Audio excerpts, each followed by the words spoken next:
اعوذ باللہ من الشیطان الرجیم بسم اللہ الرحمن الرحیم واللائی یئسن من المحیض من نسائکم ان ارتبتم فعدتہن ثلاثۃ اشہر واللائی لم یحضن صدق اللہ مولانا العلی العظیم وبلغنا نبیہ ورسولہ الکریم۔ عزیز طلباء اور محترم سوشل میڈیا کے سامعین و ناظرین، تحقیق المسائل کے حوالہ سے آج ہمارا 10واں عنوان ہے اور وہ عنوان ہے کم عمری کی شادی۔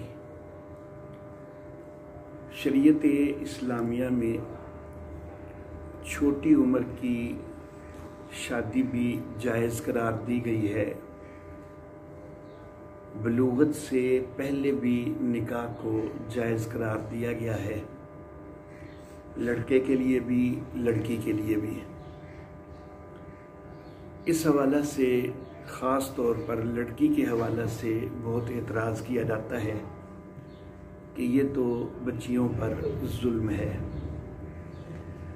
تو اس حوالہ سے جو ہے آج گفتگو کرنا ہے۔ جو آیت مبارکہ میں نے تلاوت کی ہے سورۃ الطلاق کی آیت نمبر 4، اس میں اللہ رب العزت یہ ارشاد فرما رہے ہیں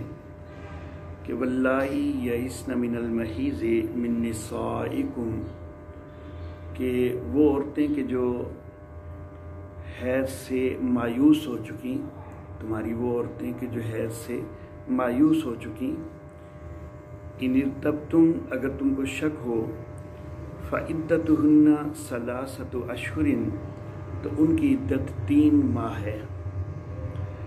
ساتھ اللہ رب العزت نے فرمایا کہ واللائی لم یحضن، اور وہ بھی کہ جن کو حیض نہیں آیا تو ان کی عدت بھی 3 ماہ ہے۔ گویا کہ 2 قسم کی خواتین یہاں پر اللہ رب العزت نے ذکر کی ہیں۔ ایک وہ کہ جو حیض سے مایوس ہو چکی، گویا کہ ان کی عمر زیادہ ہو چکی، بڑھاپا آ چکا اور بڑھاپے میں حیض ختم ہو چکا ہوتا ہے،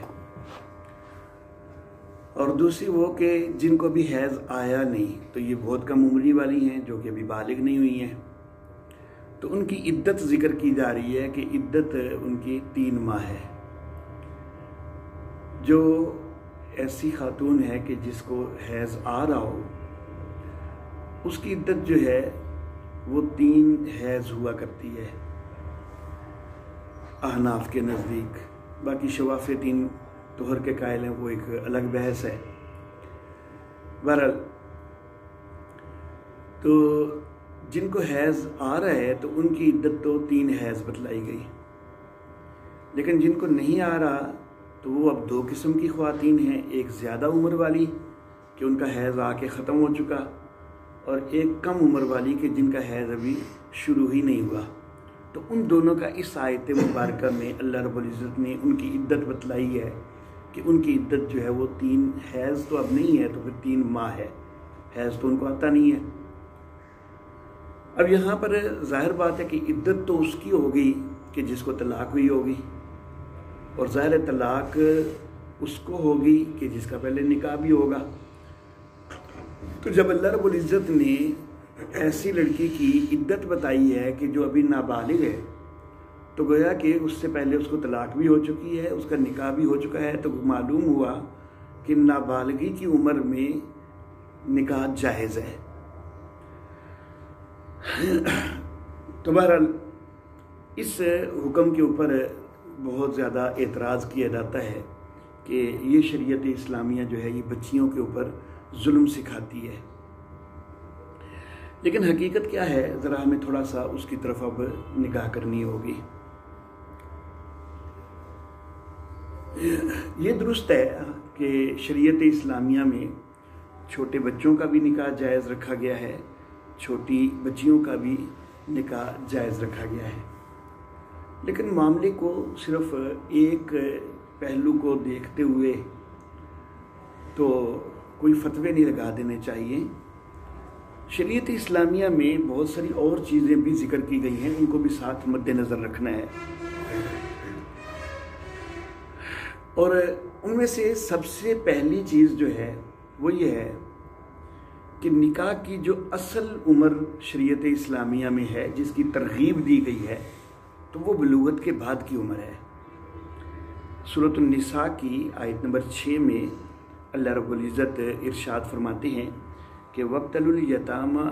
حَتَّى إِذَا بَلَغُوا النِّكَاحَ، کہ جو یتیم ہیں ان کو سدھاتے رہو یہاں تک کہ وہ نکاح کو پہنچیں، یعنی نکاح والی عمر کو پہنچیں۔ تو یہاں پر ایک نکاح کی باقاعدہ گویا کہ ایک عمر بتائی جا رہی ہے، یہ نہیں کہ وہ شروع میں ہی نکاح کی عمر میں ہیں، بلکہ نکاح کی ایک عمر جو ہے نا وہ یہاں پر ذکر ہو رہا ہے کہ وہ اس عمر تک پہنچے۔ تو یہ عمر جو ہے یہ بلوغت والی عمر ہے۔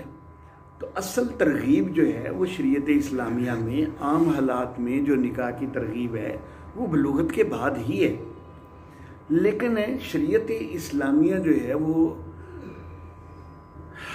زندگی کے ہر شعبہ کے اوپر مشتمل ہے اور اس کے اندر ہر پہلو کا لحاظ کیا گیا ہے۔ کئی دفعہ حالات ایسے ناگزیر ہو جاتے ہیں کہ جہاں پر نابالغ کا نکاح کر دینا وہ زیادہ مناسب ہو جاتا ہے، اولا ہو جاتا ہے، تو شریعت اسلامیہ نے تو اس کو بھی مد نظر رکھنا ہے۔ مثال کے طور پر ایک چھوٹی بچی ہے، بہت چھوٹی بھی کیوں نہیں ہے، صرف 2-4 سال کی، بلکہ اس سے بھی چھوٹی، کوئی دودھ پیتی بچی ہی کیوں نہیں ہے، اس کا اور کوئی عزیز و اقارب اس فرض کرو دنیا میں نہیں ہے، صرف اس کا باپ ہے اور کوئی نہیں ہے، والدہ بھی اس کی فوت ہو چکی ہے اور کوئی عزیز و اقارب نہیں ہے۔ اب باپ کی جو ہے وہ کوئی ایسی بیماری وغیرہ لاحق ہو رہی ہے، پتہ چل رہا ہے کہ بس یہ بھی گیا تو گیا، اب معلوم ہو رہا ہے، باپ کو احساس ہو رہا ہے کہ بس میری زندگی تو ختم ہو رہی ہے۔ اب کیا یہ بہتر ہے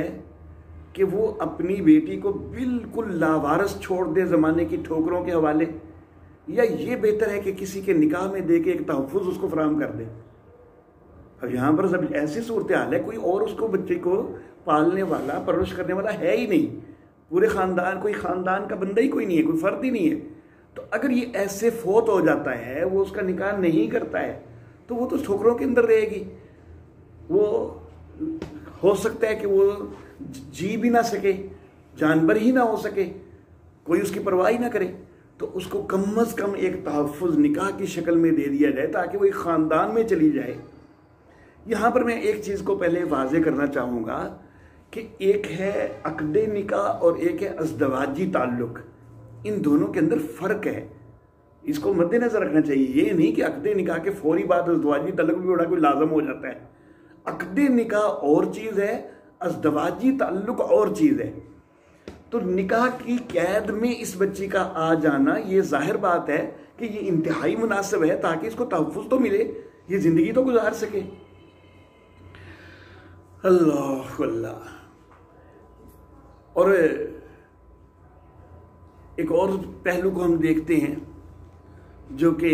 ہمارے ہاں تو الحمدللہ ابھی اتنا نہیں ہے، اگرچہ کچھ نہ کچھ یورپ کے اثرات ہمارے ہاں بھی آ چکے، لیکن وہ چیز یورپ میں تو بہت نظر آ رہی ہے کہ بلوغت سے قبل بہت سارے بچے اور بچیاں جو ہیں وہ جنسی تعلق قائم کر رہے ہیں، بلوغت سے قبل جو ہیں وہ ان کے کردار خراب ہو رہے ہیں۔ یہ تو یورپ کے اندر تو عام ہو چکا ہے۔ اب اگر ایک بچی وہ انتہائی غلط کی طرف جا رہی ہے اور وہ اس چیز سے نہیں رک رہی ہے، تو بجائے اس کے کہ وہ زنا میں پڑے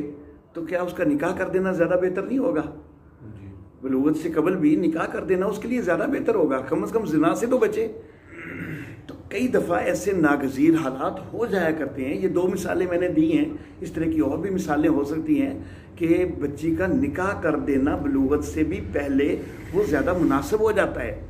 تو شریعت اسلامیہ چونکہ ہر قسم کے سارے پہلوؤں کو مد نظر رکھتی ہے، تو اس لیے شریعت اسلامیہ میں بلوغت سے پہلے بھی نکاح کو جائز رکھا ہے،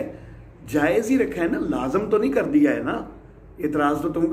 تب کرو نا کہ شریعت اسلامیہ یہ ترغیب دے رہی ہو کہ بھائی بچیوں کے نکاح بالکل بلوغت سے پہلے کر دیا کرو، نہیں، ترغیب تو وہ ہے کہ نکاح کی عمر کو پہنچے تو پھر نکاح کرو، وہ سورۃ النساء کی آیت سے میں واضح کر چکا ہوں، ترغیب تو اس چیز کی ہے، لیکن کبھی کوئی ناگزیر حالات ہو جائیں اور بچی کا نکاح پہلے کرنا پڑ جائے، بچے کا نکاح پہلے کرنا پڑ جائے، تو بہرحال شریعت اسلامیہ نے اس کی آپشن رکھی ہے تاکہ زیادہ غلط ہونے سے تو بچ جائے۔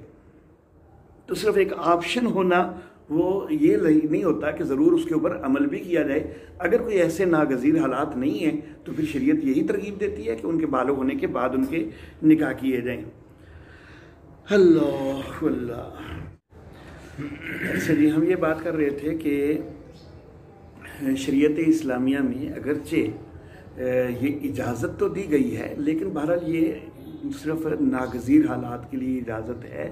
یہ کوئی عام اجازت نہیں ہے۔ جو اصل ترغیب ہے تو وہ یہی ہے کہ بلوغت تک پہنچے تو پھر ہی جو ہے وہ نکاح کیا جائے۔ اور مزید اس کے اندر جو ہے وہ یہ احتیاط بھی ہونی چاہیے کہ اگر کسی وجہ سے پہلے نکاح کرنا پڑ جائے لیکن یہ گنجائش موجود ہو کہ رخصتی جو ہے وہ بلوغت کے بعد کی جائے، تو پھر اس کے اندر بھی جو ہے وہ گیپ ڈالا جا سکتا ہے۔ تو بہرحال ازدواجی تعلق کے لیے جو ہے وہ اور معاملہ ہے اور نکاح کے لیے معاملہ اور ہے۔ اچھا جی، اب یہاں پر پھر ایک اور سوال جو ہے وہ یہ پیدا ہوتا ہے کہ کیا ازدواجی تعلق بلوغت سے پہلے جائز ہے یا نہیں ہے؟ اب یہاں پر شریعت اسلامیہ یہ کہتی ہے کہ ازدواجی تعلق بھی بلوغت سے قبل بھی جائز ہے۔ یہ کہاں سے ثابت ہوتا ہے؟ شروع میں جو میں نے سورہ طلاق کی آیت نمبر 4 جو ہے وہ تلاوت کی ہے، اس کے اندر ایسی لڑکیاں کہ جن کو ابھی حیض شروع نہیں ہوا ان کی عدت بتائی گئی ہے، اور عدت تو مدخولہ کی ہوتی ہے نا، غیر مدخولہ کی تو عدت ہوتی نہیں ہے شریعت میں۔ تو گویا کہ اس سے پتہ چلا کہ ان سے ازدواجی تعلق قائم ہو کے پھر ان کو طلاق ہے تو تب عدت ہے۔ تو اب یہاں پر معاملہ پھر جو ہے وہ یہاں اس طرف آ گیا کہ شریعت اسلامیہ نے بھائی ازدواجی تعلق بھی تو بلوغت سے پہلے قرار دیا ہے، جائز قرار دیا ہے، تو وہاں پر تم کیا دفاع کرو گے؟ تو میں یہ عرض کرنا چاہوں گا کہ اس میں بچی کی جو جسمانی ساخت ہے اور اس کی جو طاقت اور قوت ہے تو اس کو مد نظر رکھنا لازم ہے، کیونکہ ایسی بچی کے جو ازدواجی تعلق کے قابل نہیں ہے، بعض بچیاں بالغ ابھی نہیں ہوتی لیکن ازدواجی تعلق کے قابل ہو جاتی ہیں اپنی جسمانی ساخت کے لحاظ سے، اور بعض بچیاں جو ہے وہ بھی قابل نہیں ہوتی، اور ظاہر بات ہے کہ جو چھوٹی بچی ہوگی تو وہ تو بھی قابل نہیں ہوگی۔ بلوغت سے پہلے جو ہیں وہ 2 دور ہوتے ہیں، ایک وہ دور ہے کہ جب ابھی بچی وہ یقینی طور پر وہ ابھی جس ازدواجی تعلق کے قابل نہیں ہے، لیکن ایک دور بلوغت سے قبل بھی ایسا ہوتا ہے۔ بلوغت میں اچانک ایسا نہیں ہوتا کہ ایک ہی دن میں بچی کے اندر کوئی ایسی تبدیلیاں آ گئی ہیں کہ کل تک وہ قابل نہیں تھی ازدواجی تعلق کے لیے اور آج وہ قابل ہو گئی ہے۔ ظاہر بات ہے کہ یہ آہستہ آہستہ اس کے جسم کے اندر وہ طاقت اور قوت پیدا ہوتی ہے، اور وہ اتنی قوت اور طاقت وہ پہلے سے پیدا ہو چکی ہوتی ہے کہ بعد میں بلوغت ہوتی ہے، تاکہ بلوغت کے فوری بعد بھی اگر ازدواجی تعلق قائم ہو تو وہ اس کو برداشت کرے۔ تو یہ اس ازدواجی تعلق یہ بلوغت سے کچھ پہلے جو ہے وہ ایک پیریڈ بہرحال ایسا ہوتا ہے کہ جسمانی ساخت کے لحاظ سے وہ ازدواجی تعلق کے قابل بہرحال ہو چکی ہوتی ہے۔ تو شریعت اسلامیہ نے حکم دیا کہ واللہ لا یحب الظالمین، اللہ ظالموں کو پسند نہیں کرتے، اور اگر ایک بچی ابھی جسمانی ساخت اور طاقت اور قوت کے لحاظ سے وہ جسمانی تعلق کے قابل نہیں ہے تو اس سے تعلق قائم کرنا جائز نہیں ہوگا، وہ ظلم ہے، اور اللہ رب العزت نے باقاعدہ ظلم کی نفی فرمائی ہے، ظلم کو منع کیا ہے۔ تو ظلم کی ممانعت ہے، لیکن جس وقت ایسی عمر تک وہ پہنچ جائے کہ اس وقت اگرچہ وہ بالغ نہیں ہوئی ہے لیکن بہرحال اس سے ازدواجی تعلق قائم کرنا وہ ظلم نہیں رہے گا، تو تب ازدواجی تعلق قائم کرنے کی اجازت ہوگی۔ جب وہ ابھی ظلم والی کنڈیشن میں موجود ہے تب تک ازدواجی تعلق قائم کرنا درست اور جائز نہیں ہوگا۔